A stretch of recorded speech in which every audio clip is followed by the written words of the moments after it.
years after the Arab Spring swept through Egypt, ushering in a new government and sending that country on a path to democracy, things could hardly be more chaotic. The last 24 hours have been some of the bloodiest since the start of the revolution, claiming 41 lives over the last 2 days.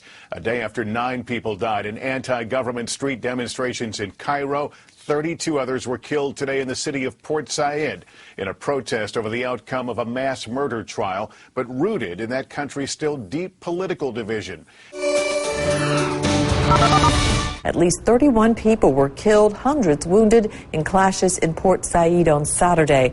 The violence there came after a judge sentenced 21 people to death for their role in a fatal football riot last year.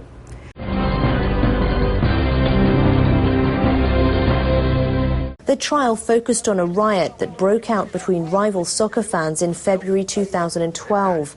More than 70 people were killed in the incident, which occurred in the northern Egyptian city of Port Said. Prosecutors claimed that the defendants killed supporters of the rival team with knives and other weapons. The court on Saturday sentenced 21 people to death.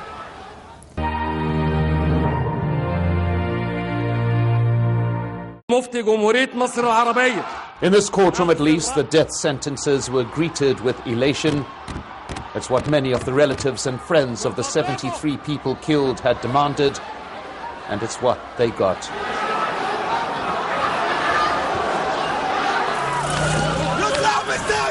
The opposite reaction in Port Said, where many of the defendants are being held in prison.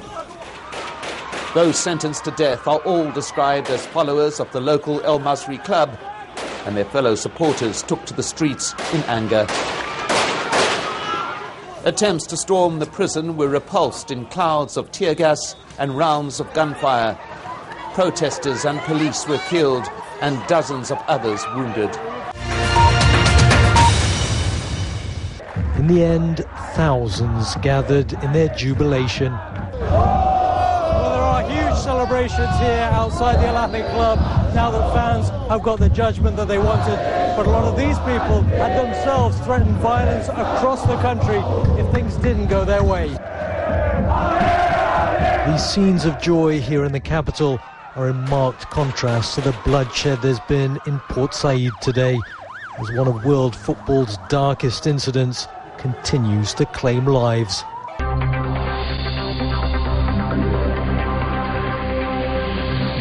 The opposition moved quickly to capitalise on the chaos, calling for a boycott of April's parliamentary elections. The